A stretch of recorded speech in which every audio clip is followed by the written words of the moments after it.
Why won't this thing open? Negotiating new WPA identity.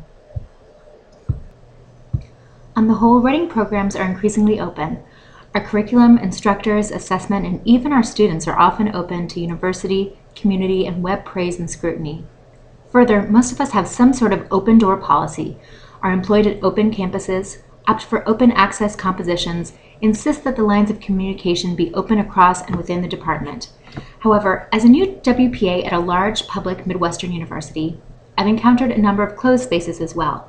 Since we're so used to open, closed can be even more surprising, especially when the barriers appear within our own programs. In my brief comments today, I would like to consider how examining the genre ecology that constitutes our work as WPAs can help us better identify the contexts that create these apparent open and closed spaces. Hopefully, better understanding of these spaces will allow us to make kairotic use of, as Amy Ferdinand-Stoli aptly notes, the rhetorical potential in being new. Honestly, accepting this newcomer role, as opposed to denying or exploiting it, has certain mileage in allowing strategic interventions into program and institutional culture, thus providing entrance into relationships and questions that may initially appear closed. In considering revisions to his own writing program, Dylan Dreyer suggests that WPA should think carefully about the genres through which their administration is enacted. If genre conventions organize social relations among students, administrators, and faculty, changes in such conventions can be signals of, and possibly provocations for, changes in social relations. At my own institution, simply cataloging the genres through which we are institutionally connected and that shape the relationships between instructional staff and students underscores why we are what we are. Our relationships are driven by programmatic documents, outcome statements, syllabi, templates, curriculum maps and rubrics, course texts, open source materials, rhetorics, readers, and grammar and mechanics handbooks, and digital interactive spaces, the program blog, wiki, and Twitter page.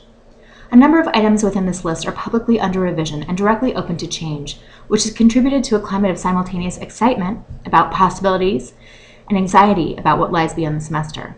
This nervous energy is palpable, the nervous energy of genre change. As do all genres, these social tools balance between the discourse of what has come before, this is the way it has always been narrative, and the potential of what can be in the future, given some tactical foresight, risk-taking, and innovation. Here, the opportunities provided through Shining Newness are most apparent.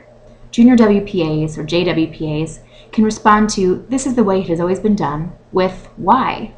Because when asked curiously instead of as a confrontation, such questions can open up conversations about how the institutional culture, student population, and/or knowledge about writing and writing programs has shifted since an initiative was last attempted. These shared genres, those established and those in earnest development, constitute our curriculum, demonstrate a living history of our program's trajectory, and promote transactions between administrators, instructors, and students.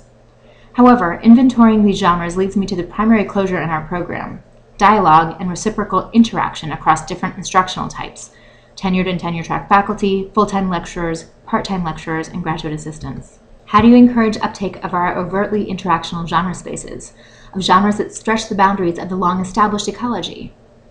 One simple answer, to promote more interaction beyond simple transactions, has been to create a new space to invite a genre that hasn't had an established home in our program, that of the pedagogical email share.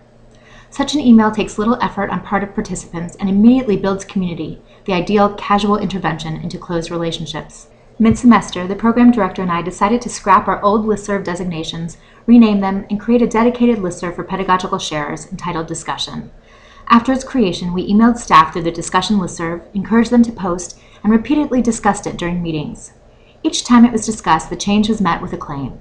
After posting, I even received some private emails, private, mind you, praising the change. But what's a discussion listserv without discussion? Can a genre exist without uptake?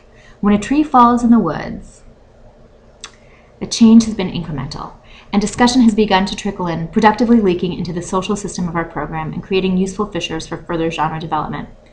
I hope to harness the rhetorical potential of being new, to close the gaps in assessment, open up new possibilities for collaboration, texts, and funding, and close down old guard assumptions about how it has always been done, particularly in relation to remedial associations with first-year writing.